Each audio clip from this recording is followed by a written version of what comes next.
regular 21st century human beings. Amazing things! Again with you. Amazing things! Again with you. Amazing things! That's... No. Amazing things! Coffee!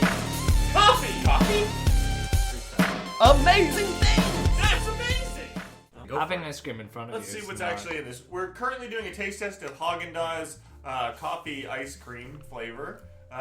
Let's look at the ingredients. Cream, concentrated skim milk, sugar, liquid egg yolk, and instant Brazilian coffee. Can you taste the Brazil? Instant Does Brazilian it taste coffee? like Yeah. Mardi Gras? Can I make Not an Mardi interesting Gras. fact? If I Can can I say help. an amazing thing about instant Carabana. coffee right now? I think you can. Yeah. Instant coffee was invented by George Washington. George motherfucking Not Washington. George Washington of America, but a Brazilian man named George Washington. Really? Yeah. In what year? Like a long time ago? Yeah, a while ago. Do you have that, tiny notebook? Probably. Look at that out chicken there scratch in somewhere. the tiny notebook. Probably afterwards. Can we go back to this ice cream for 1 second? 1906. Whoa! I got Look at the charm! Jim one-ups him. Yeah. Well, but you're still good. George Washington's good. Can we also point out that Haagen-Dazs... Ian, do you want to say your fact about Haagen-Dazs? He does not. Haagen-Dazs, which I assumed was a real word, is actually just made up to sound Danish. It means nothing. Wow. Yeah. Started by those guys in the Bronx, and they did it because they liked how they treated Jewish people during World War II. So as a tribute to them, they made is it Danish? As a tribute to the Yeah. Danes? Yeah, a Danish-sounding ice cream. Yeah. Judging They're by the like, last 30 seconds, I'm going to learn more than I'm going to teach today. you'd be surprised. There's a lot of internet research going on the last couple of days. Welcome to the podcast, everybody. Thank you for listening to Amazing Things Podcast. This week, we will be talking about coffee. Coffee. I think Coffee. everyone can kind of has at least had can get coffee behind before. that, yeah. So sitting here right now is Slurpy Galen, What up? Kyle, Ian, who may or may not say anything, Jim, and Alex from Boxcar Social, who has come here to teach us about coffee as well. Hello. Now, Alex, you are I'm going to go ahead and say probably the most professional coffee drinker in the room right now. I think that's fair to say. How many cups of coffee do you drink a day? I don't know how to quantify that. I drink a lot of coffee. I taste a lot of coffee. Okay, So that's fair. I don't complete many full coffee cups unless the coffee's exceptional, but I drink That's fair. a lot of coffee. That's a high standard. I sip a lot of coffee. So how many coffee sips do I do a day? Many. So in are the you saying you just tens. sip the coffees before you give it to the customers? Yeah. I Still piping hot. try to taste every coffee before I serve it out. Well, you're a Just good-looking dedication. guy. That's not something you can't charge more for. Whatever happened to kissing booths, you guys? I'm starting to regret all the shameless plugs for Boxcar Social I had planned for this No, you podcast. should plug it. Yeah. You plugged it on You're going to our want to take Facebook those page back. today. We're okay. Jim, were you going to say something before I interrupted you? I just wanted to know your first you just had a bite of that Haagen-Dazs. You're Yeah. a professional coffee taster.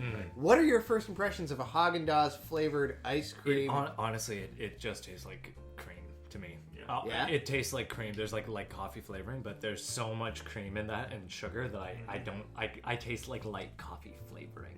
So when you have a coffee, or would you prefer an Americano or a coffee? A coffee for sure. Okay, and so then when you have it, do you just have a black? Do you put cream or Yeah, sugar? no, without a doubt. I mean, obviously at our place, we're always trying to. It's a business. We're always trying to please customers, so we're always tasting our coffees. When our customers are going to taste our coffees with cream or milk or sugar, we taste our coffees with cream to see if it can stand up to that. But there are tons of coffees on our menu. We curate our menu to have multiple different coffees that aren't really meant to be consumed with cream. So you have strictly black coffees. We have coffees that listen. I mean, if someone wants to put cream in it, power to them. Go fuck But, themselves, right?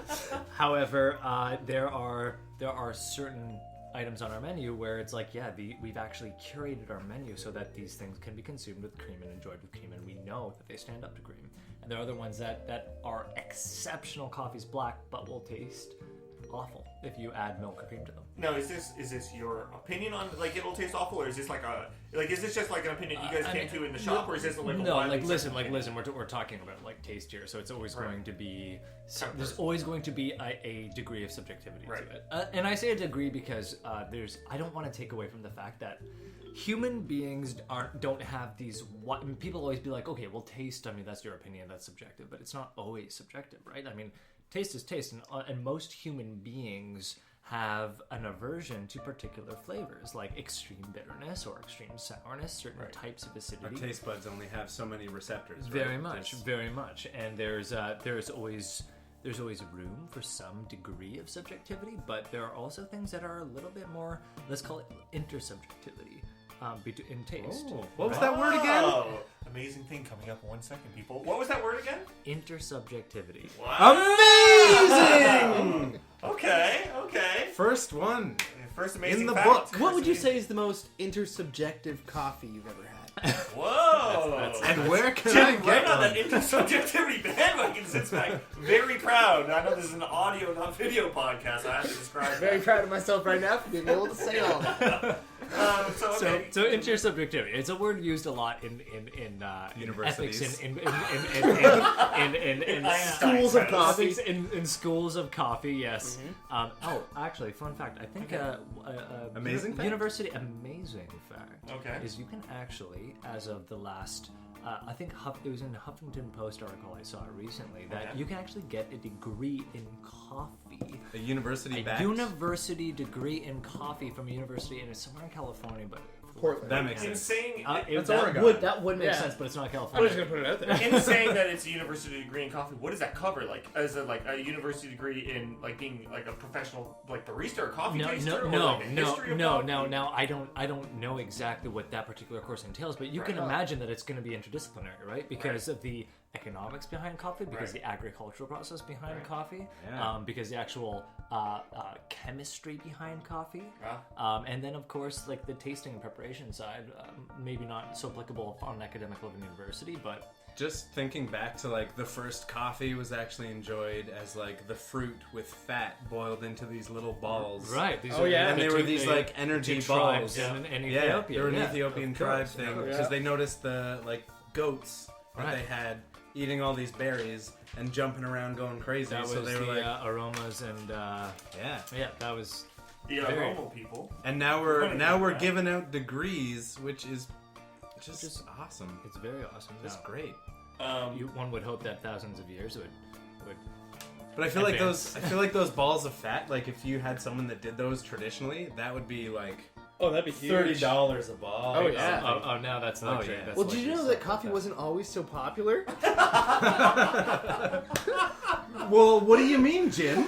Originally discovered in Ethiopia, coffee has been banned in places like Cairo, Egypt, and Turkey, Yeah. And England. where repeated offenders were allegedly sewn into leather bags and tossed into the ocean for drinking coffee. See, I knew that Persecuted. I knew Islam was responsible for the rise of coffee because they banned alcohol, and that was like one thing you could get your jummies on Yeah. until the 1600s or something, when they were like, "Hey, you can get what are jummies?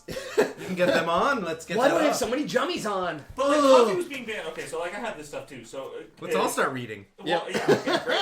So it was like because people looked at it as a Muslim drink back in the day, I guess, and like, there's like a lot of association with a Sheikh Omar, who people sometimes thought discovered whatever. Omar from The Wire. Omar from The Wire. Yeah. Got it? But anyways, but like even up through like. So, like, Frederick the Great banned it in Prussia in 1777. Charles II outlawed coffee houses in 1676. Yep. Like, these are, like, pretty recent times that it was banned. But, like, in Prussia, it was banned because they couldn't grow it there, and so they banned it because they felt like it was taking away from their chief export, which is beer. So they tried to encourage beer drinking, so they banned coffee so that they could try to Did grow you their just own say economy. the 1600s was pretty recent times? Well, like, relatively. Relatively. In terms of Relatively. the species. 1777 is not that long ago to think about banning coffee. Yeah, But alcohol was banned in like the 30s. the and I still- social history of coffee is wild in the way that coffee has. Well, has what about economically tea, so- guys? Okay, no. No! no. I'm gonna Get leave. out. I'm gonna leave. Wait, it's not. That's not an absurd thing to say because in how many contexts is tea not served alongside coffee? As like Like a going shot for shot? Is that what we're talking about? But yeah, I guess. Speaking of shot for shot, I think we should all do a shot of this vanilla What's the second Starbucks product? double shot well- energy plus coffee. B vitamins included, Durana, and heart injury supply. What was that second Okay. last word? I've never tried Taurine any of and these guarana. things. Really? So this would kind of be a big You're moment. slumming Oh, it okay. now. Okay, so can we go back to something for a second? So you were saying... While you this is guys something- talk, I'm going to pour some shots. Amazing, thank you. So going back to your point about saying, so some coffees in your shop are more geared towards having with cream, others not having with cream. Is this something like, I mean, when you think of wine pairing it, like somewhere, like you'd recommend certain wines to be paired with fish, others... Without a doubt. Yeah? Without a doubt. We're all talking about the molecular science of taste. And- Without a doubt. So are these like specific? Okay, because this is a note that I had, and you can probably elaborate on this. But I have. Let me get back to my first page here. Okay.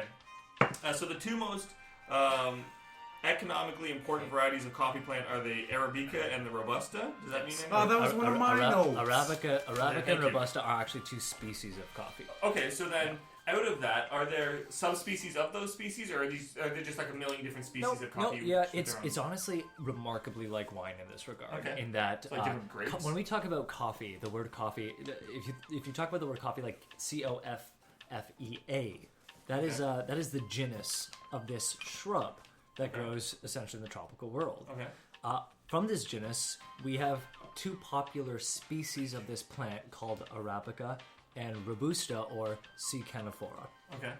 And then from these two species of coffee, we have varieties, or cultivars.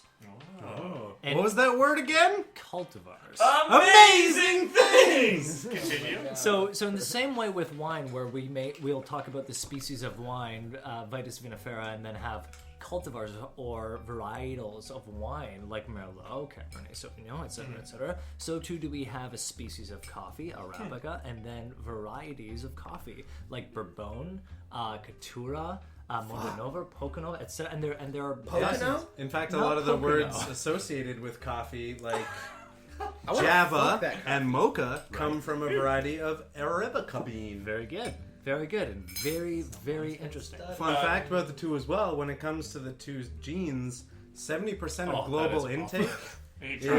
is Arabica bean. All right, let's 70% of global intake of Yeah. coffee is let's Arabica try our bean. Starbucks It's out like here. coffee Starbucks flavored shots? medicine. Starbucks shots. Holy fuck. Okay. To Starbuck the horse. Happy this is everybody. not video. That's See, normally I wouldn't even do a shot of cream like as a drink. I'd Yeah. sip on it, but that's true. Yikes. Now, did anyone notice how much that tasted like the ice cream? A lot of ice cream. exactly. It's like ice cream with a bit of medicine. With a bit of Yeah. medicine. Yeah, no, was this That's the marketed as guarana. like an energy shot Yeah, thing I too? think- Okay, yeah. so Yeah, it's look like at the, energy. Look at the very front. It has like Yeah. guarana and shit like that. So Plus it's basically vitamins. the Mountain Dew So how of much coffee. So caffeine is the active ingredient in this. How much fucking caffeine is in this? I think it's something like 134 milligrams of caffeine. Total caffeine 1800 milligrams. Oh, yeah. Out of a scale of Yeah. 5 amazing It's stars. written weird. So Look, How it's many 147 stars? milligrams. One That's star. a standard One amount. star. It's not very. I would give the Oh, ice it's cream above maybe it, 2 isn't it? stars because I'm a fan Oh, of so ice cream in 146, general. yeah. But that shot I would give 1 if I I would- couldn't give I lower. would- That's actually I not would that much probably caffeine. give 1 star as well. What would you give the ice cream? Not very good. Ice cream would give 2 stars because, it's ice cream. It's ice cream. I don't expect it to taste like good coffee, but it tastes good. Rate the products, Jin. Out of 5. We should do that Out of again. 5? 5 amazing stars. What, for the coffee or the... Both, Yes. Coffee than ice cream. You know what? It's not as good as the Monster. I prefer the Monster. I've actually had this. I like to consider myself a certain connoisseur of, energy drinks? of the energy shot Heart coffee attack cans? variety. I like to get my rocks on. Whoa! As Kyle said. He lives Yeah. on the edge. I get my jammies off and my rocks on. Wow. Yeah. So think you it's give a- I give this like a 3. I'm feeling three? a 3 out of 5. Holy shit! What would you give the ice cream? The ice cream is fucking delicious. Wow. I'd have to say like 4. It's actually 4 to 5. Yeah. It's pretty good. My mom used to eat this ice cream when I was a kid, so there's a nostalgic value to it for me Yeah. because I remember Me too. my mom getting it and me thinking it was like the fancy ice cream. You know, I always 'Cause thought I had like the I thought the coffee was horrible too. Like I thought that was the grown-up type flavor of everything, yeah, right? but Like that ice cream is fucking good. even like what's it called? Magic Box. What's the chocolates called? Magic Box. The Black Magic Oh, yeah, chocolates. yeah. The coffee variety. You never Yeah. had Black Magic chocolates? Yeah, totally. Ours was a Christian family, sir. Oh shit! Yeah. I wonder if that is like a satanic sort of. It a little sounds like undertone. it. What When we were in high school, I used to know this really religious kid who couldn't. We were all skateboarders. He couldn't buy Alien Workshop skateboards because his parents told him that aliens were fallen angels.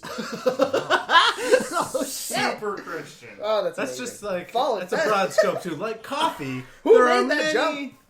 Yeah. Yeah. Okay, Ian, what would you score these? I don't know. They were both pretty good. So both.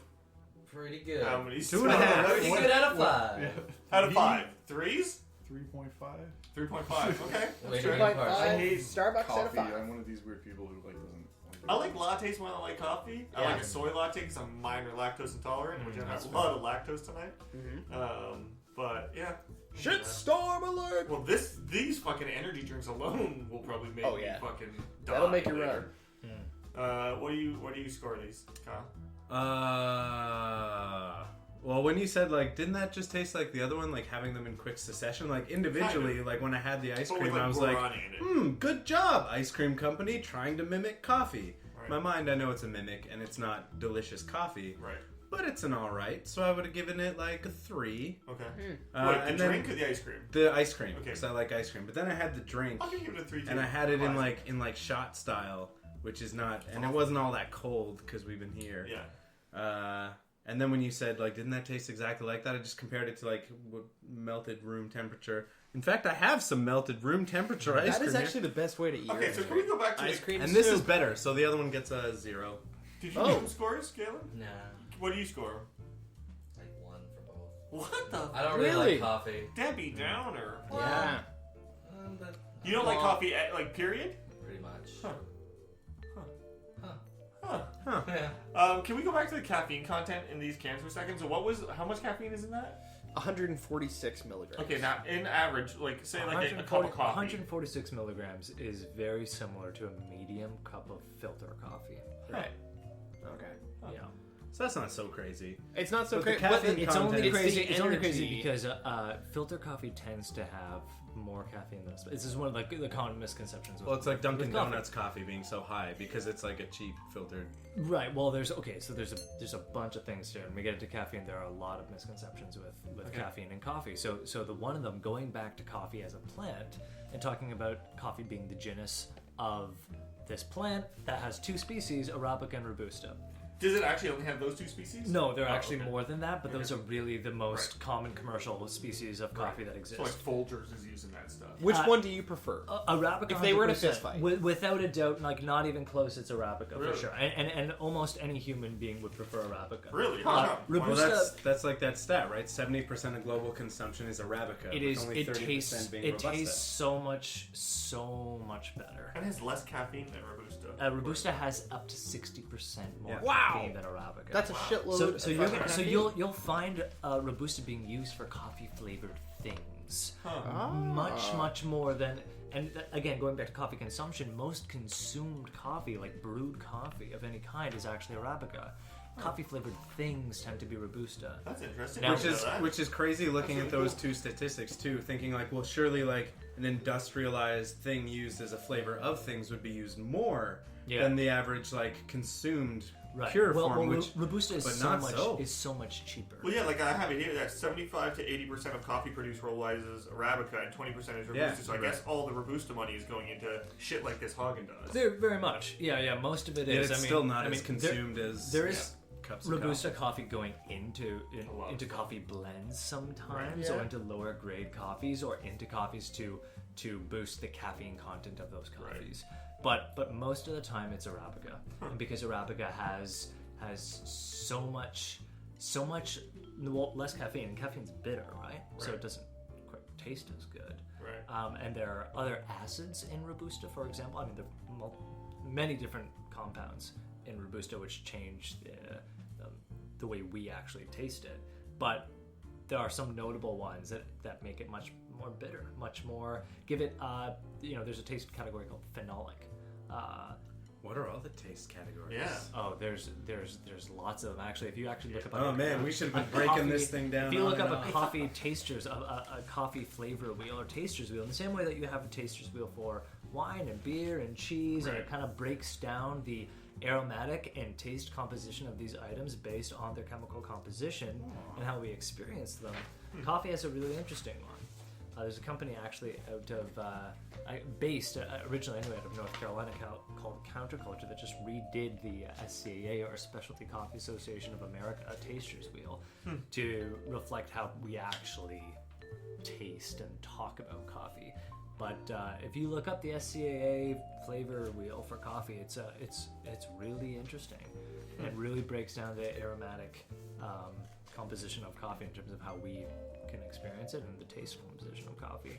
And it kind of doesn't surprise me that we've come, like, with coffee. I know it exists with wine, it exists with whiskey on these different levels, but coffee is kind of like just the everyman's, like, you know, everyone wants that good cup of coffee. Yeah. Or, like, even if you're not an aficionado on anything, you've never read any books. Yeah. Like the cowboys of yesteryear were like, Yeah. got that coffee? Yeah. It's everyone's drink, Yeah, and it's In that the voice. hardest thing is to maintain it as the everyman's beverage while actually appreciating that product's potential, as it is from a molecular composition standpoint. Talking about, I mean, we were talking about the way we tasted and like flavor tasting wheel and stuff, and compositionally, coffee is potentially twice as complex as wine.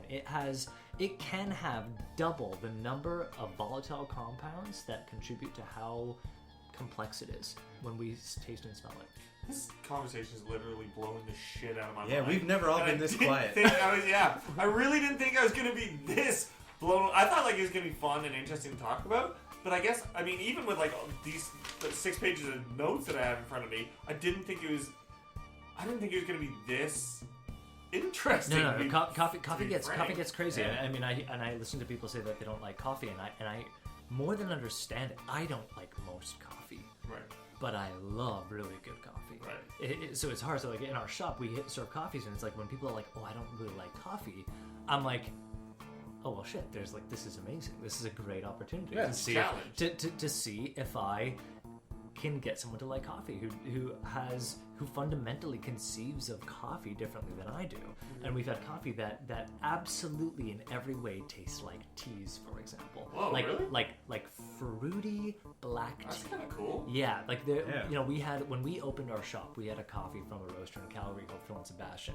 It was a single origin Ethiopian coffee from a region in Ethiopia called the Yirgacheffe, and it was called Gedeb. This coffee it tasted like, had some characteristics of your normal washed Yirgacheffe, which is like black tea and a little bit of like candied lemon, but this one also tasted like mango juice. That's neat. And so people would try this I had no coffee. idea, yeah. People would try this coffee and they'd say like, "Holy shit, this is coffee?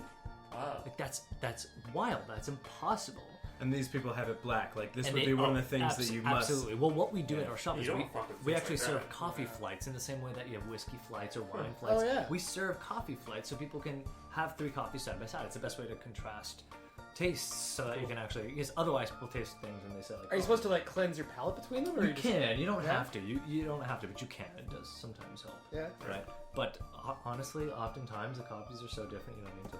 Damn, that's so, So, cool. do you borrow from, I mean, anytime I've had, when you have coffee at an Ethiopian restaurant, which is, again, the cradle of civilization for coffee. Very much. Just for coffee, though. Yeah, just for coffee. If you're going in the direction of the Ethiopian coffee ceremony, Adam and Eve are the cradle for everything else. Continue, religious son. What religion are we on? Who's our sponsor? Zoroastrianism. Zoroastrianism. If you don't like fire, get out of the way. I tried it for a while. It's good. I don't like fire. No, that's cool. Rest for fire. Keep So going. yeah, you don't do like the frankincense. we don't what? add anything to our coffee, right? And it's just like, again, it goes down to there's multiple sides of coffee that are infinitely fascinating. And, you know, one of them is just the purest tasting coffee black and approaching it like other liquids that we appreciate the complexity of, where you're actually tasting for the terroir and the processing and the fruit development and the microclimate and the preparation of it. And there are other ones where you're appreciating the socio-historic history of that particular thing, and or the anthropological context that thing has been- Socio-historic? How do you mean? in the sense of, for example, Like how it shaped the country, it- right? yeah, Yeah? well, very much, and So do you offer like coffees in the store that are no, now we don't. historically... No, we important? don't. No, we always always want to give a context to the coffee we're serving. Oftentimes, though, we're approaching it much more like one would serve wine. Yeah. Right? Like understanding that what the terroir is like by understanding the region it comes from, not just the country, but the particular region. That's so cool. You know, it's like, oh, this coffee came from Guatemala. It's like, well, no, this coffee didn't just come from Guatemala. It came from Huehuetenango in Guatemala. And Huehuetenango... And it put Wango on the map. Google's main search next week. Whoa. But it's right. Like, there's so much more you can do with the coffee when you market it regionally, and also when people ask those questions. Like, there's the dark side to coffee, which is like with any product, like cotton. You have slavery, you have war, you have death. Very much. With any commercially viable thing, and that's still Well, today. coffee. Like, let's not forget, we always do these parallels to wine, right? And in our shop, it's really interesting because Boxcar is not just a cafe; it's a wine bar.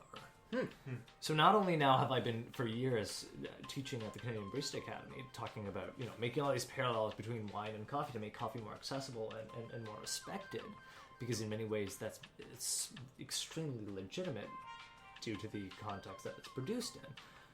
But now I actually talk about it in parallel because it's served in the same location and by the same people and in the same context. So it gets really, really interesting. But however, there's one fundamental difference between coffee and wine, which is where it's produced. Yeah, there's like a belt between Cancer and Capricorn. Yeah. Very The much. coffee belt. The bean and that's- belt. The bean belt. The coffee bean belt. These are the tropics, right? Yeah. Where coffee Chocolate, grows. Cancer, and Capricorn. Is that what you just said? Yeah. Coffee grows in the tropical world. And Like- the tropical world also tends to be the poorest. Yeah, I was gonna say, Yeah, like, and the most- Brazil right? produces a ton of coffee. And so does Vietnam. I think they're second. They're behind second it. place. There's a time where Vietnam actually surpassed Brazil as a Oh man, But, like, look the how, like- chicory they put in their coffee. And this is like not to diss Brazilians or Brazil, but there's a lot of corrupt, sketchy things happening in that neck of the world right now. So when you see that much money coming out of there off of this plant, I mean, obviously there's going to be a little bit of corruption behind that. Well, I mean, you have to remember, like, the agriculturally, or not just agriculturally, in general, coffee for many coffee-producing countries is, if not completely foundational, it's a majority of the GDP that country has. Yeah. It plays an extremely large economic role. Yeah. And there have been statistics quoted where people say coffee is the second most traded commodity on the planet after oil. So now, how do you feel about fair trade coffee and the idea of fair trade in the coffee bean world? I think it's important, but I think there are a lot of misconceptions around fair trade as well, right? Like none of our coffees that we serve, and there may actually at this point there is one, but just by chance, we never look for fair trade coffee. What almost all the coffee we serve is direct trade. We have. What's the difference between direct trade and fair trade? That's a good question. Fair trade is a set of standards. So It's like a label you buy, right? Very From much. a certification. Very much. It's just like Same it's with like saying it's like something's organic. it's- It's it- getting yeah. certified. Exactly. And the not to oversimplify it too much, but fair trade is a minimum price. So coffee, like the fair trade, I don't know. Last time I checked, the fair trade premium was $1.25. Is that like So hourly that's- wage Yeah, per? hourly wage per person. No. Oh, That's okay. $1.25 per pound of coffee. See, like, this is Okay. the sketchy thing that I discovered when I was researching this, and I mean, I guess it's kind of the same idea as organic, because people can say it's certified organic, but it's kind of sketchy, and you're not Right, really yeah. sure. Yeah. But with fair trade, so you're agreeing upon this price, but that doesn't mean that the farmers who harvested this Exactly. are getting this. So it's like this big Yeah. company that owns it Yeah. are Yeah. getting that, but that doesn't mean that they're doling it We out guarantee fairly to you'll the people pay below more. them. Yeah, so it depends on Exactly, who's yeah. selling. So So I it's guess- really nice in theory, but it Right. doesn't necessarily So work out. the properly. reason we don't really in my particular context we don't care about fair trade is because we have roasters, all of our roasters, actually all of them at this point, directly trade.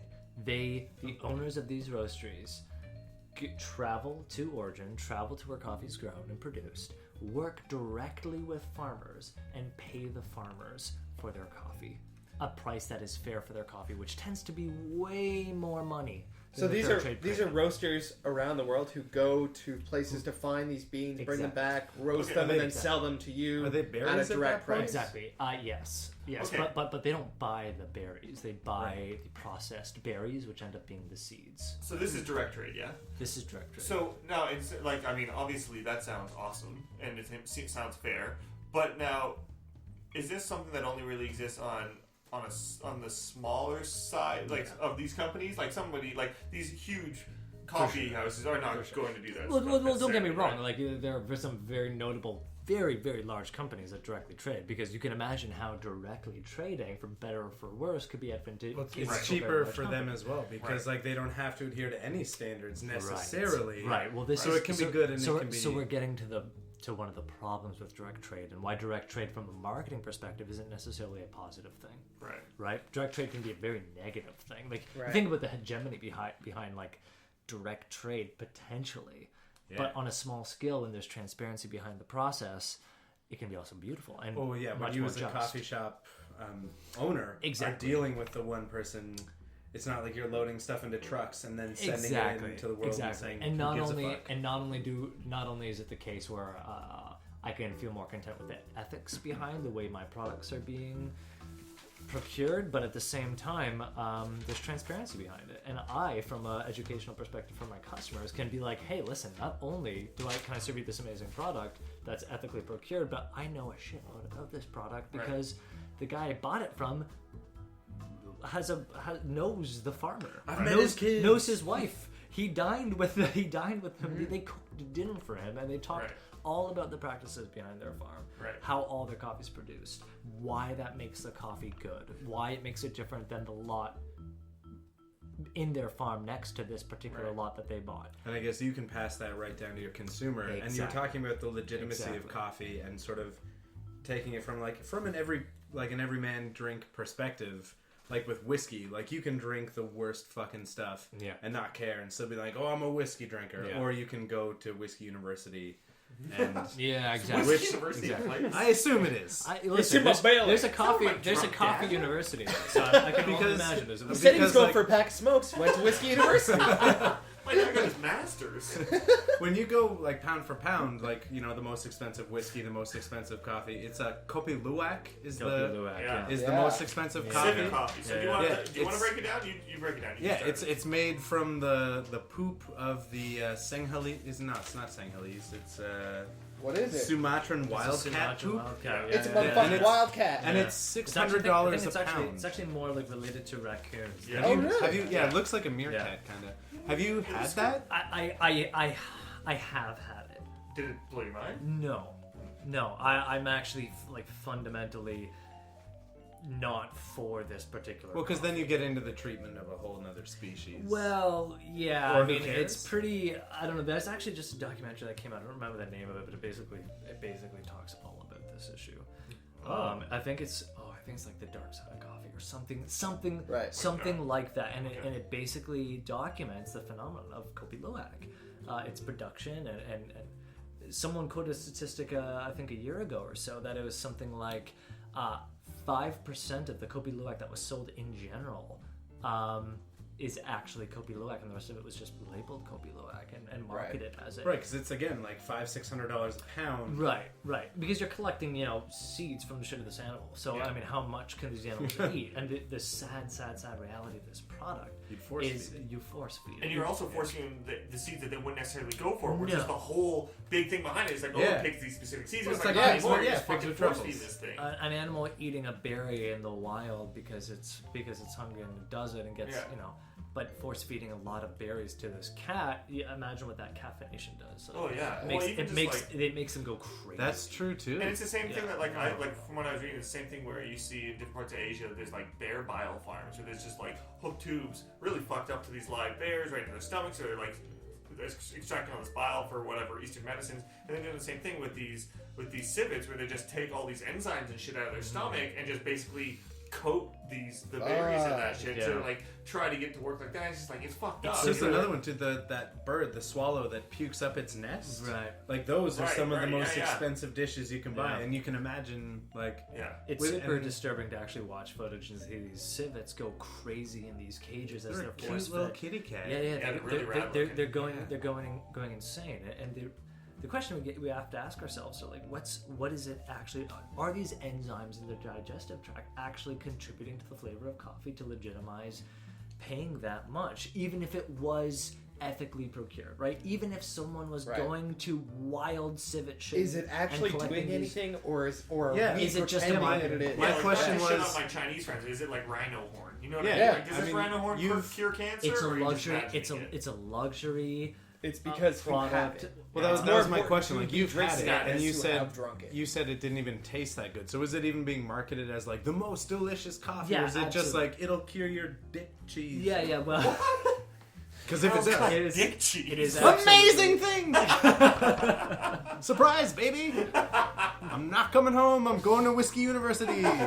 when you start really getting into coffee and you actually start understanding how much the terroir and actually cherry sorting and picking ripe cherries, sorting the ripe ones, sorting defects, the processing, how fermentation process, if it is fermented in a controlled environment, what the climate's like when it fermented, how long it fermented for, how that changed the chemical composition, how it dried, whether it was dried on flatbeds, parabolic beds, on a patio, if the beds were mesh, or whether they were solid, and what the climate was like, and what the wind was like, and if it was in direct sunlight, and all these things which fundamentally change the coffee. And if the major selling point of the coffee is that a cat shit it out, it's wild, because I've tasted coffee where this coffee was fermented for a couple hours more or less than a different coffee, and they taste different. And that's what makes coffee spectacular, when it's really, really good, because so much care goes into every stage.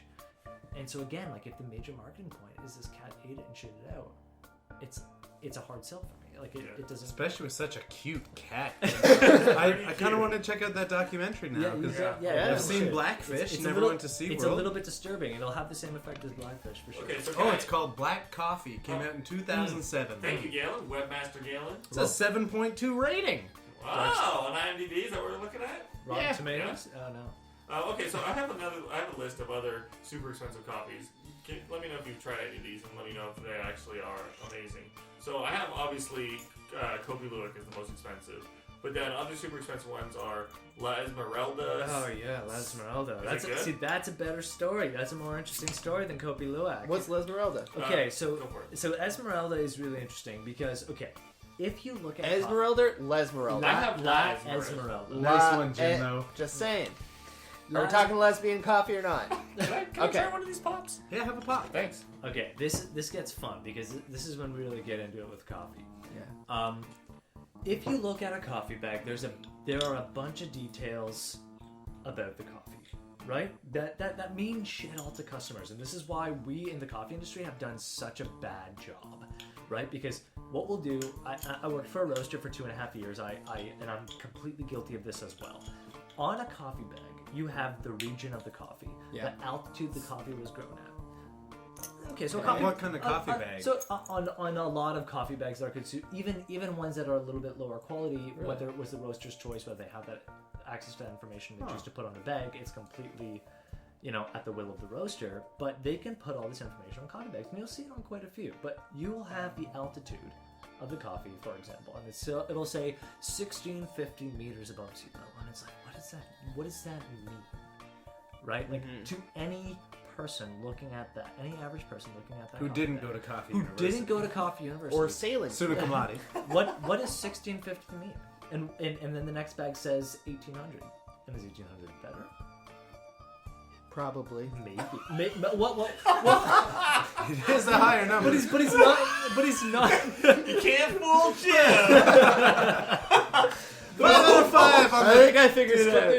There's definitely a rule of thumb where it's like the higher grown it is, the better. It's not necessarily true because so much goes into it, right? I mean, different varieties again of just coffee, like a different subjective- different microclimates. Coffee just grows differently, but But we've done such a bad job at actually making any of the information we advertise about the coffee relevant and accessible for the average consumer. And so good coffee remains completely alienating for the general public. Well, Boxcar Social sounds like it's got sort of, and even like having the wine side by side, pairing Right, the two, right. helps people think about it on the same level. put it in And that everybody context. at this point, like it's in movies, everyone knows to do the slurpy and the sniffy and all that good stuff. Yeah, So, Face like, positions. It's Yes. honestly one of the Sideways.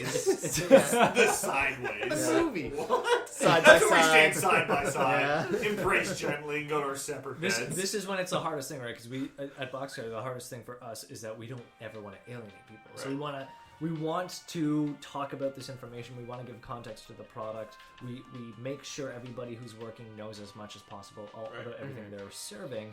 But we never want to come off as pretentious or alienating, and that's a tough thing to do. Yeah. Right? And so I want to tell you about where this coffee's from. I don't want you to hate me. exactly. I feel like if you do it in the right combination of like Yes. hoodie and cords, Yes, right, like- right. just have like Sometimes not you look like attractive. Shaggy from Scooby-Doo. Yeah. But even then, it's like with guitars, you get those guys talking to you about it, and you still feel like an asshole. for Or being beer, there. or anything. Or Cool. anything. Comic books, you know what I mean? You're People right. can be dicks about anything. All You right, had huge- yet? Can I help? Huge. This is a huge digression. The point is Yeah, that Les Morel. that there's we're going- lots of information on coffee bags, and one of the pieces of information on coffee bag, which we've kind of already touched on, is the variety of coffee. Right. We call it the varietal of coffee. The more grammatically correct variety of coffee.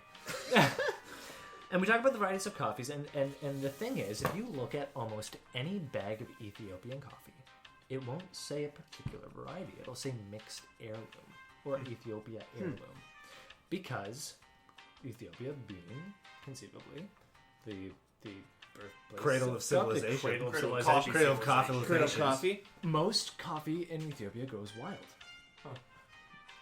in some degree or another. Coffee gone And wild. so, and so to actually document, Oh, okay. to actually document Two beans, all one all the different wildly growing coffee plants has been so scientifically done, and there's a lot of actual scientists working right now in Ethiopia to try to document all these different varieties of coffee. But they interbreed. but kind of, right, as a wild- they're just all over the place, right? So it's really hard to actually scientifically document them. There's conceivably hundreds or thousands of varieties growing there. Well, a couple. There's a disease that has plagued the coffee growing world in the past. Well, Racism. for a long time. Well, that as well. The But clap. but- The clap. I was gonna say AIDS. Continue. Coffee AIDS. We've all took stabs at this. check. disease. Let me be more specific. That has plagued coffee plants. Oh, okay. Reeling it in. Apartheid. There's a disease that has affected coffee plants really bad. Well, now we can't play it in this cafe, Jim. Oh, Sorry. great. Thanks, Jim. Dick. Called this disease. It's a fungus called coffee rust, or in Spanish, I don't know anything about roya. I've never heard of that. Actually, I believe it was Nicaragua declared a national emergency Because it's like such a cheap export of theirs? because whole it's belt, it's so yeah. fundamental to their GDP as well, Yeah. right? And so this disease devastates. How are they going to pay their world debts? Devastates coffee plants, right? It'll prematurely make all the berries and leaves.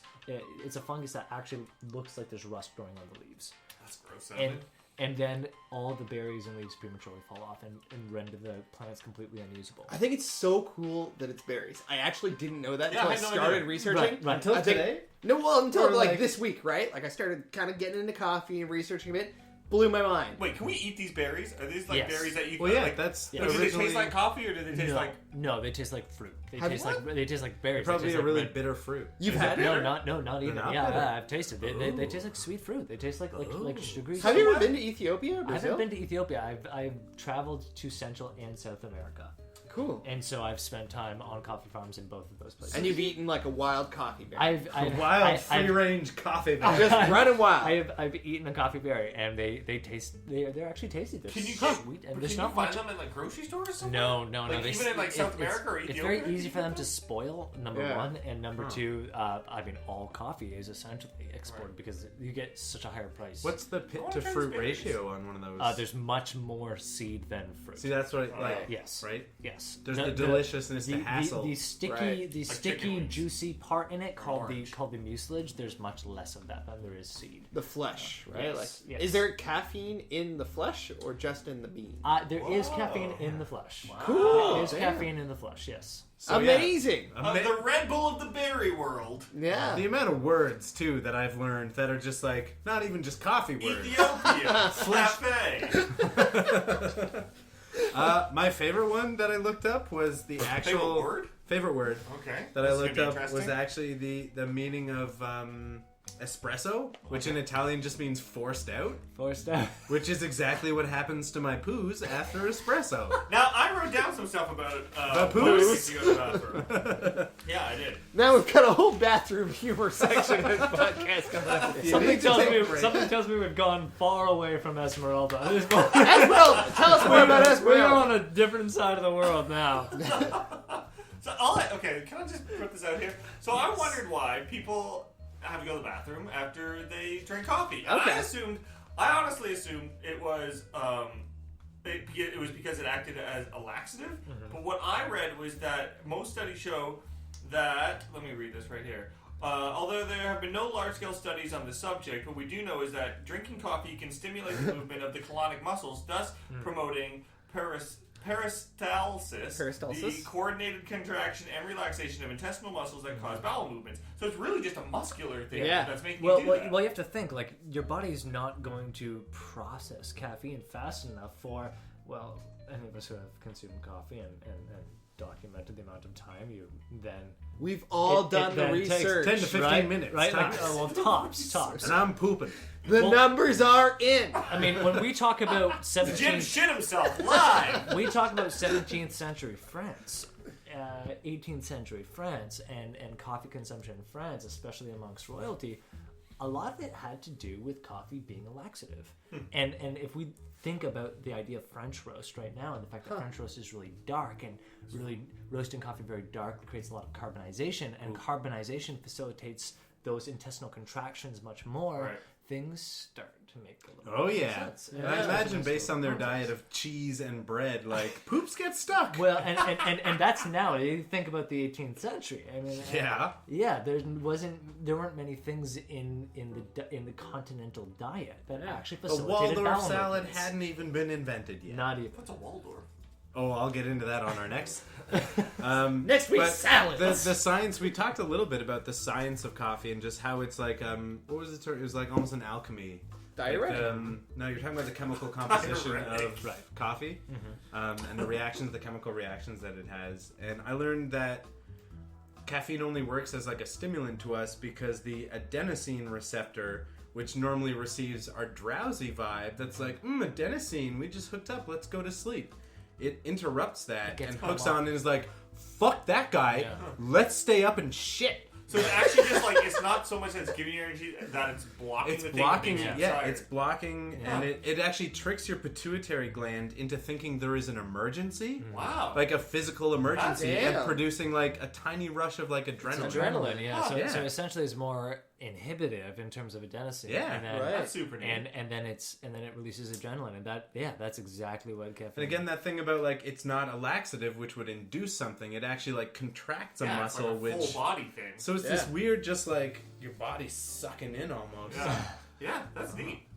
Science, Mr. White. Okay, so let's go back for 1 second to that coffee that we were just talking about. Esmeralda. So there's that. Let me All just right. read off these other ones, and you can Yep. knock them all at the same time. So Esmeralda. Galen's shouting for shot number 2. Oh, shot number 2. Okay, so you poured I'm that. feeling a little shaky myself. That's okay. You poured out. But, Do the first one again. Let's just go Okay. through it as a whole new well, segment. there's a couple. Okay, there's a couple different things. So Esmeralda, Saint Helena coffee, Facenda Santa Ynez coffee, or Inez maybe, and Blue Mountain coffee. Are these all big deals in the coffee world?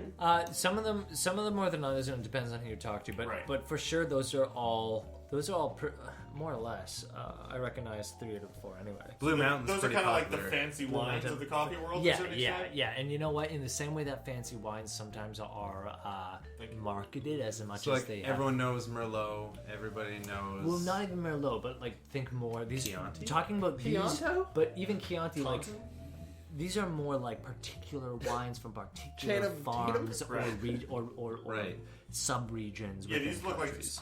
like super localized. So they're like the champagne. Coffee. Blue Mountain's the only one I can see on there that's that's very Jamaican? East side of the I don't Blue know about Mountains the, of Jamaica. Well, Blue Mountain is actually two things.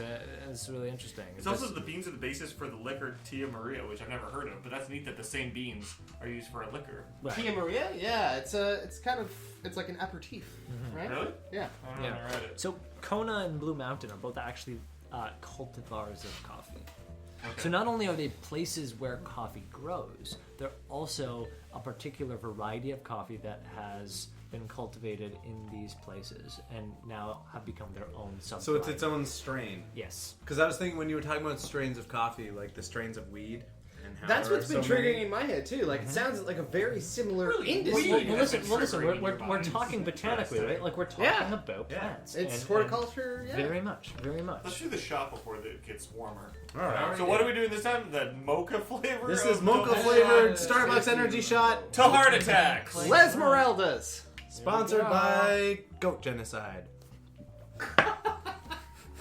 It's better. Almost lost it. Tastes like a wild Almost cat. lost it. This but- one is better. The chocolate makes it better. The Yeah, chocolate. it is. That's what it is. Now, Still are we shit. calling the it aftertaste chocolate? is rotten. Well, it's mocha. It's a The mocha. aftertaste tastes like cough medicine to me. So now there's another thing, right? Like these ideas, these terms mocha and Java, like with this, there's so much historical context behind it because mocha. These are both places, right? Yeah, exactly, exactly. exactly. Java is an island in Indonesia, Okay. where the Dutch actually more or less smuggled coffee out of Yemen, which was Dutch East Indian fiercely- Yeah, Trading they're Company. the ports that Fiercely- they were traded from, right? Exactly. And mocha is we only call things mocha as somewhat lost in translation or like changed in translation. It's almost like its own like chocolate drink It right is- now. Yeah. Well, like it is a Yemeni variety of coffee which comes from a port. There was a major port in Yemen called Al Makkah. We call it Al Makkah now, and Al Makkah, which was mocha. Let's call it a mocha. We'll call it Al call it Mocha for mocha. the ease of things. Port mocha It is only. essentially the port where coffee actually got to the rest of the world from Yemen. Which And was not that because through- coffee didn't spread to the rest of the world through Ethiopia. Coffee There was only like Islam and the like very much, yeah. that whole religion and Exactly. culture. And then it was the Muslims who banned it first. Islam, I don't think banned it, but Muslim, I think it might still be. Maybe not. Who knows? Amazing. Okay, this is a little tiny fact, side note, that blew my mind because I just never pictured this. The coffee tree averages from 16 to 33 feet in height. I didn't picture it being a huge plant.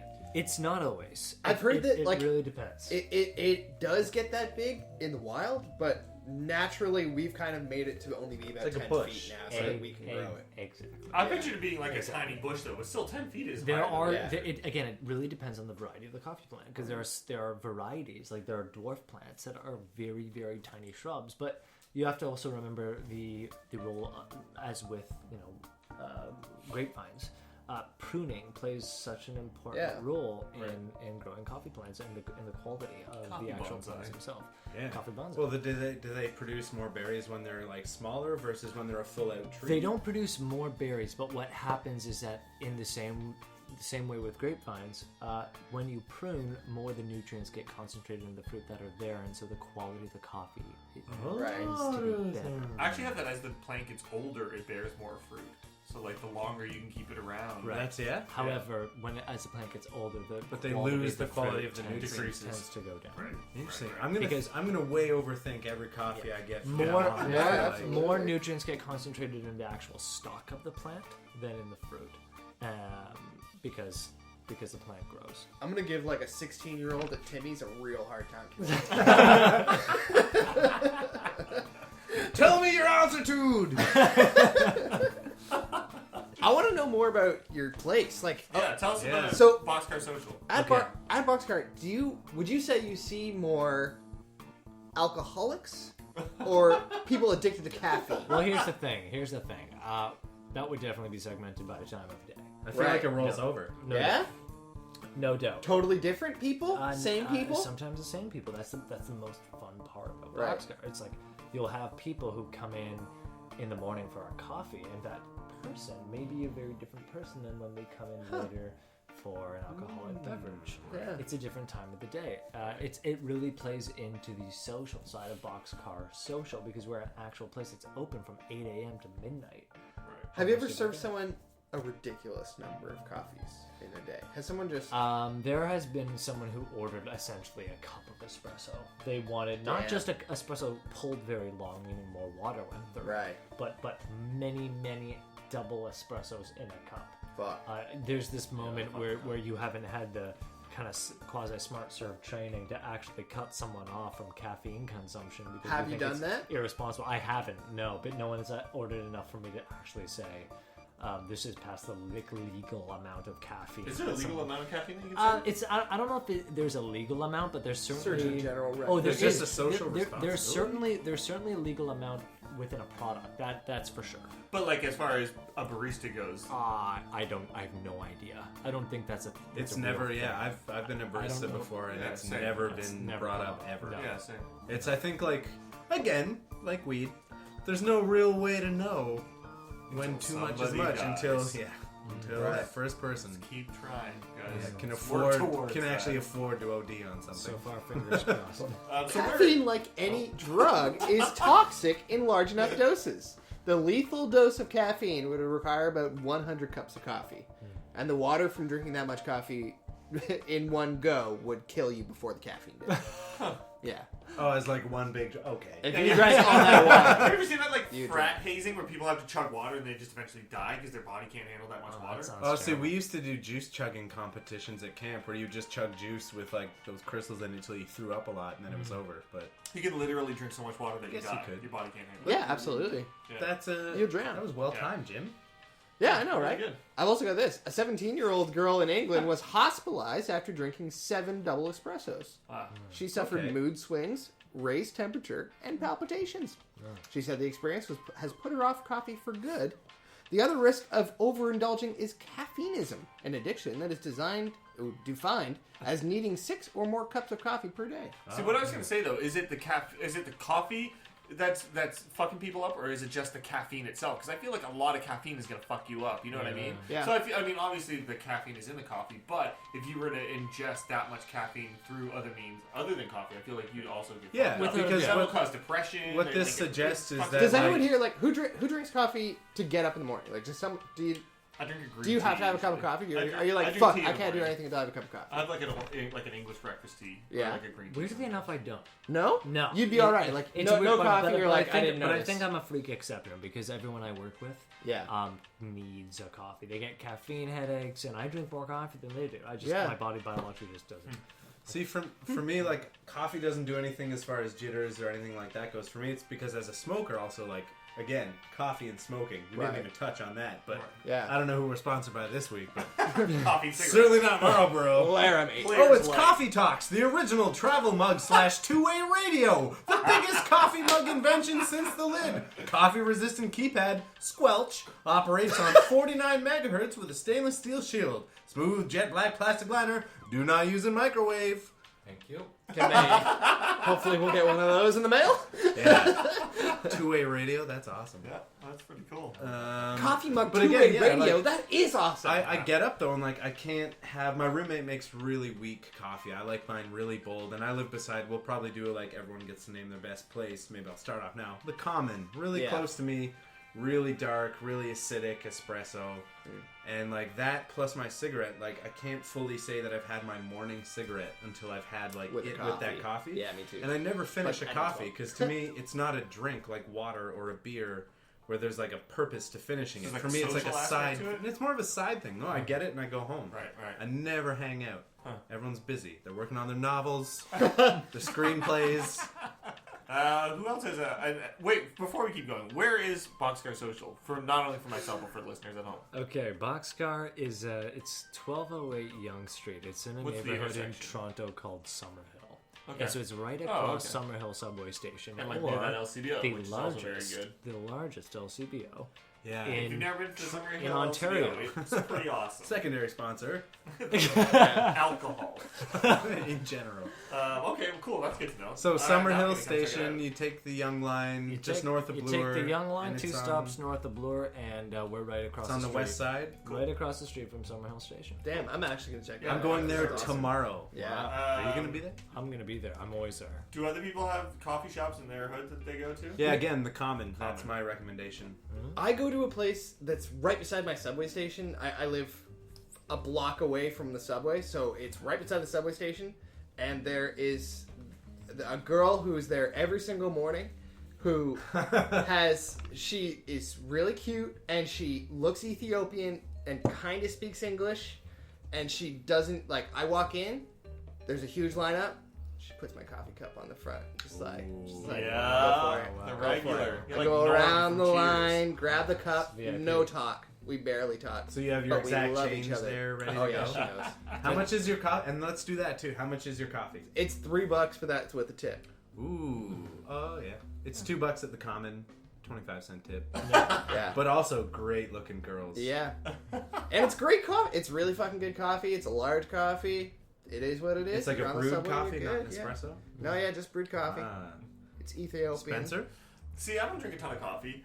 When I'm like, I like to go to coffee shops when I write. And when I lived in Parkdale, I went to Capital all the time because super nice people, make very good baked goods. It's a great spot. Never been in. It's like busy enough that it's a good distraction, but not too busy that it's going to distract you from your work. And they're just nice. It's like when I lived in the neighborhood, it was nice because you just walk in and they would start making you like a soy latte. And would make me a soy latte as soon as you walk in. So it's just like one of those things that like you know what's happening, you know the people there. It's nice. Yeah. That's I think a huge draw to again like the place I go to, like yours. The coffee's great, but a big thing is like they know who I am now, Yeah. There's, and like, they know exactly what I'm social having. aspect that It's we haven't so- touched it's on. so Yeah, much. you know, it's It's like so going to a much. coffee shop or going for coffee. You know what I mean? Everyone's Yeah. like, let's go for coffee. Like it's just They're like, like not as sexual first date. yeah, exactly, Yeah. exactly. Yeah. It's a really social thing, you know. Yeah. Okay. So here's another thing that I'm thinking about, and that you probably think about a lot. What do you think about? I feel like Americanos have overtaken coffee. That's- they certainly have. And how do you feel about that? We make more Americanos than. Well, okay. Is it just like a trend, It- kind of it's- fad it thing? kind- Do you know where that yes, started? Yes, it.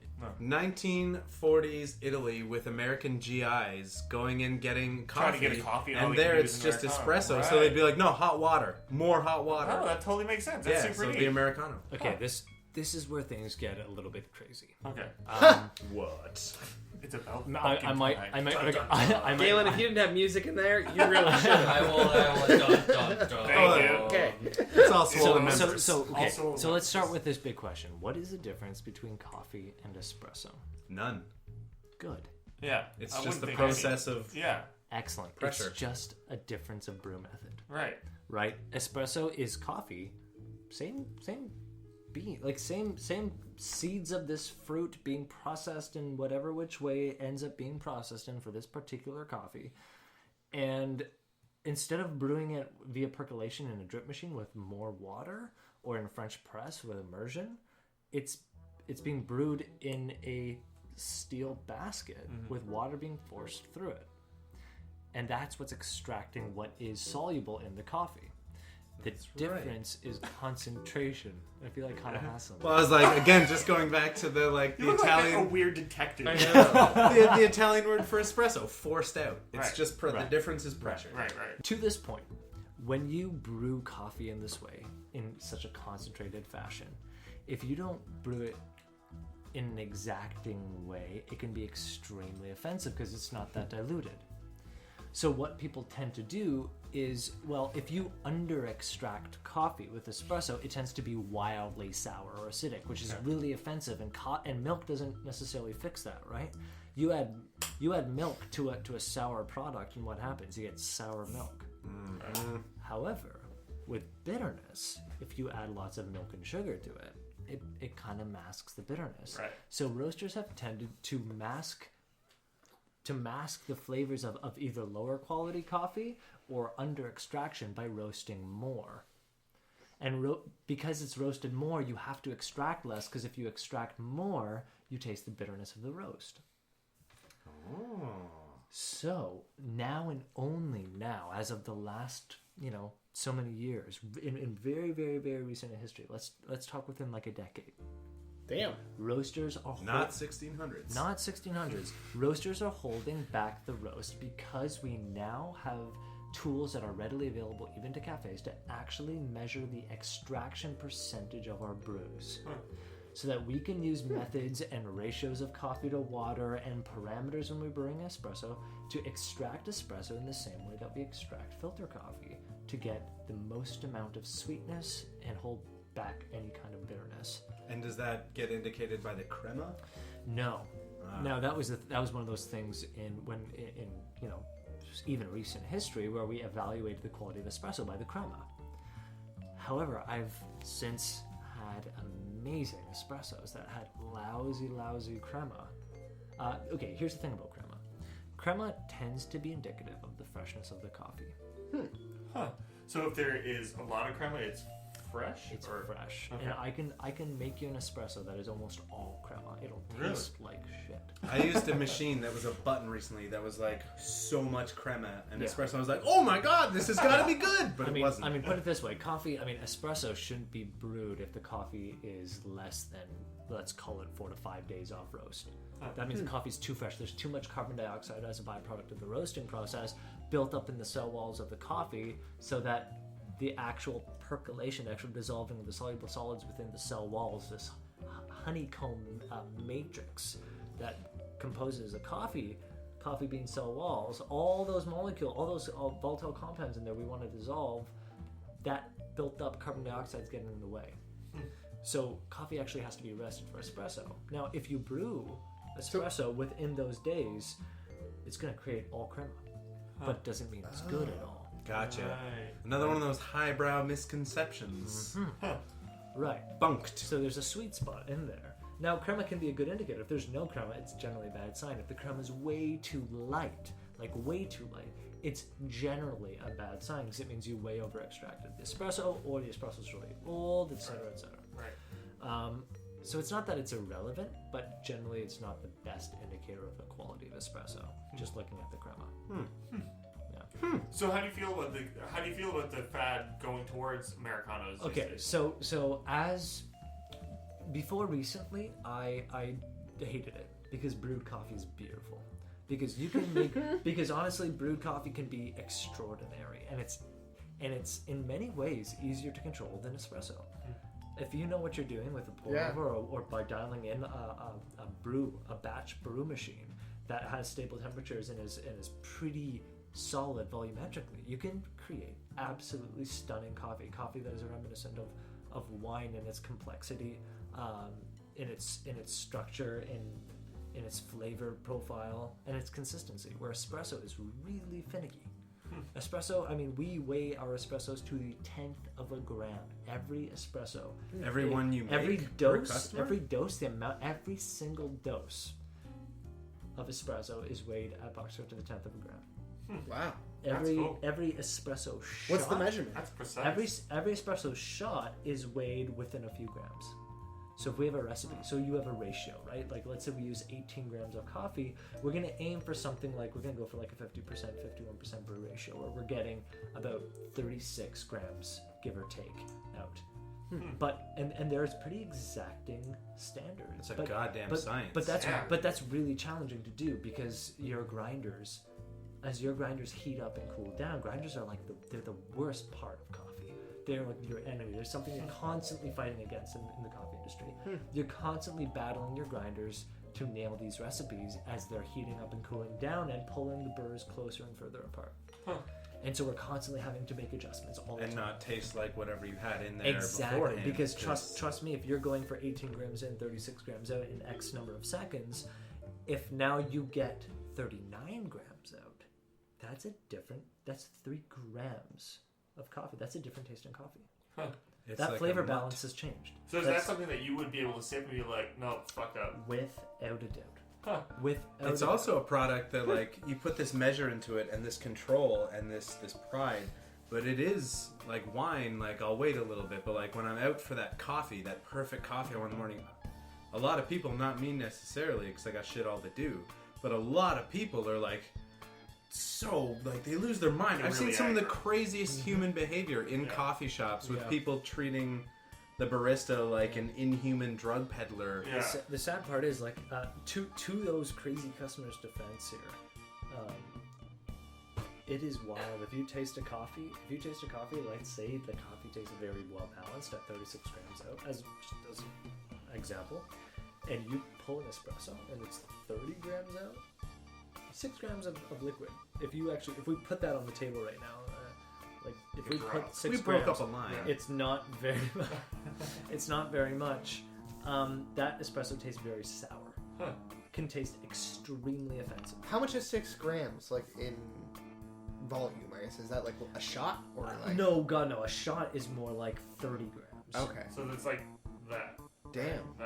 I'm holding up. Again, think of ground up weed. You can't see Yeah, this shit. yeah. Like a shot is something between 20 and 30 grams if you include the grandma. Okay.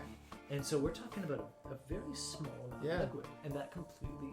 And so we're talking about how fast espresso is flowing out. The water's flowing through the coffee, and it fundamentally changes the flavor balance of that. Just drops. Just drops. Wow. That's a lot of pressure. It's crazy. It's a lot of pressure. It's a lot of pressure, and it's challenging. Pressure. But it matters. That's right. Force one out. Who? Full circle. Man, I feel like if someone listens, like if this came out as a full unedited piece, you could get a pretty good job as a barista. Just Yeah. from like Just from rehashing reciting the this. shit we've Yeah, said. exactly. But anyway, back to this idea of like trying to Americano and filter. You can get stunning filter coffee, but it's the same thing with espresso, where you have to weigh the amount of coffee you put into that batch brewer, that drip machine. You have to weigh the amount of coffee you put in. You have to make sure the temperature is calibrated. You have to make sure the machine is calibrated for the right amount of water to create the right amount of strength, and so for that recipe, the right extraction percentage.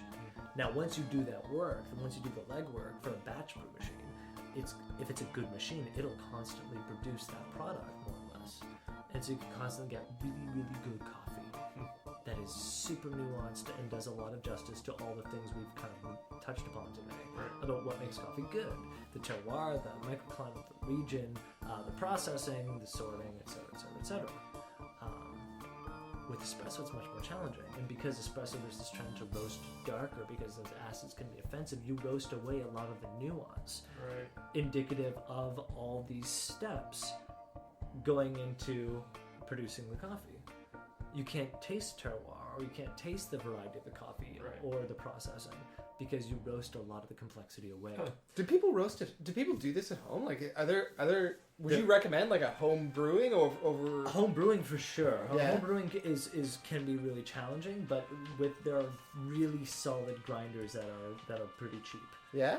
relatively anyway. Where And should people check out? Hamilton Beach. Yeah. There's actually a company that almost goes uncontested. Really?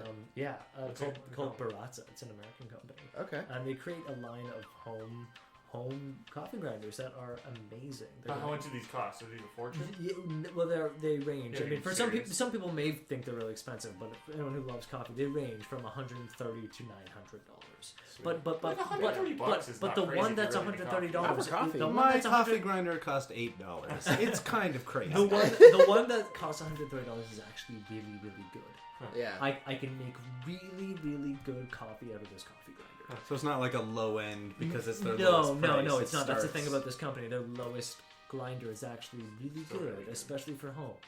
And considering the grinder we use at our shop is a $3,000 grinder. Right. Yeah. So $130 and it produces really good coffee. It's like, well, It's pretty good if you're that's making that at actually home. not. Sweet. It's Yeah. actually not so bad. Yeah, and again, like drip coffee is when it's done right, the best. How like I usually buy espresso beans Yeah. and do it as a like cone drip filter because that's Yeah. the best. Yeah. So going back again, why I've kind of changed positions in the last couple of years is because there's been a wonderful trend in the coffee industry now to not roast espresso so dark, because we now have the tools. Our espresso machines are much more stable in terms of if you get a good one, in terms of the temperature stability, in terms of the pressure profiles of them. Much more forgiving pressure profiles. Some of them, like the ones we use at Bosco, actually have adjustable pressure profile, shot for shot. so we can program pressure profiles for. Like a digital readout, or is Yes, it that's we crazy? can actually adjust. It uses gear pumps, like the kind of pumps that pump blood in hospitals, instead of a rotary vein pump, so that we can actually electronically adjust with a paddle the pressure throughout the shot and save it in the machine. Amazing. That's so complex for a cup of coffee. And we've Yeah, had, and we've well, had just to do again it. the steps, right? Well, Yeah. it's From done balls of amazing things fat. for us because there are times where we get coffees that are really lightly roasted, and if we brew them on a standard profile, they taste so offensively sour. However, if we create the right pressure profile with the right amount of time and thus the right amount of extraction, they're super sweet tasting espressos. Wow. Because our extraction percentage is I mean, there have been tons of studies, but generally coffee tastes best brewed somewhere between 18 and 22%. That's where the most sweetness comes out. What does that mean? 22% of what? That What am I means missing? that means that 22% of the dry mass of coffee has been dissolved. Oh, okay. So we have a dose. We have an amount of coffee that we use. Let's just call it as an example here 20 grams of coffee. Okay. That we're using to brew a cup of coffee. Yeah. Of that 20 grams, we want to dissolve part of it because that's what coffee is. It is a solution. It's dissolving part of what is soluble in the coffee. Now, something like 30% of that of coffee is soluble. The rest of it is cellulose, kind of like plant wood material, non-soluble. 30% of it's soluble, but of that 30%, we only want to dissolve something like 18 to 22%. Depending how good your grinder is, you want more, and if your grind distribution is a little worse, you want a bit less. So I kind of get how, like, with espresso, it's a more immediate pour of water, whereas with your, percolated coffee, it's spread out. Like, when you hit on, it's like 5-6 minutes to get that pot, even if a lot of that has to do with actually the grind particle size. Because the size of the grind is larger, for the water to actually penetrate the grind, to get that soluble amount. Exactly, out of the cell walls of each individual grind takes more time. So it takes longer to dissolve. The finer you go, the faster it dissolves because there's more surface area. And so espresso, which is super finely ground, extracts very quickly. And so that's why it's so fast. Hot damn. This has been an amazing thing.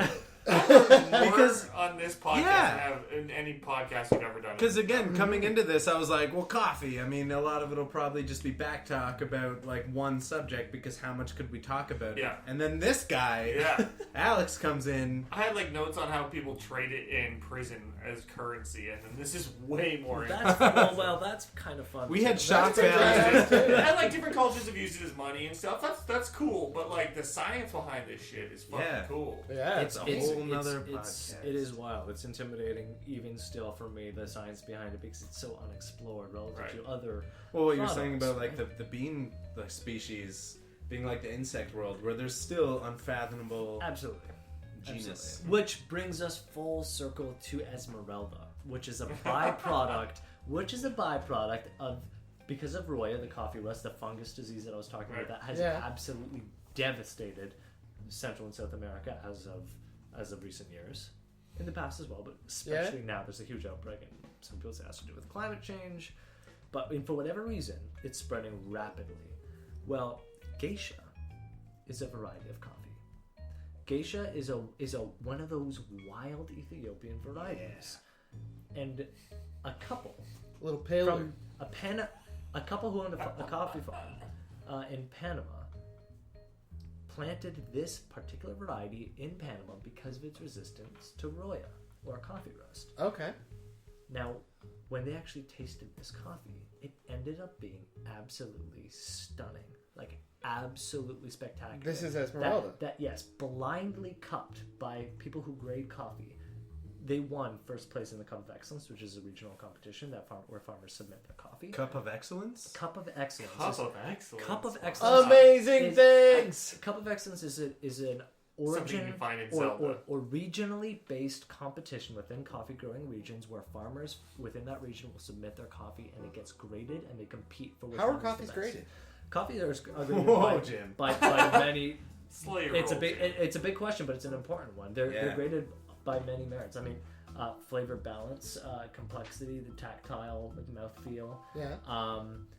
acid profile, how clean, how defect free, based on all the different kinds of defects that they can have. There are tons of different. What's the highest rating? What's the Well, highest well, rating? well, Six coffee boners. does? We generally different regions That's actually actually have graded different. by boner. I mean, some of them, for Different example, systems? some of them have names. Other ones have letter grading, like Oh, okay. triple A or double A or AB, etc., etc. But generally, in the coffee industry, in the specialty coffee industry, when we talk about coffee grading, we talk about it by number. So think about it like out of 100. Like wine. So when I say the word specialty coffee, generally I'm talking about coffee graded above 80 Okay. is considered specialty coffee. Is there anything that scored 100?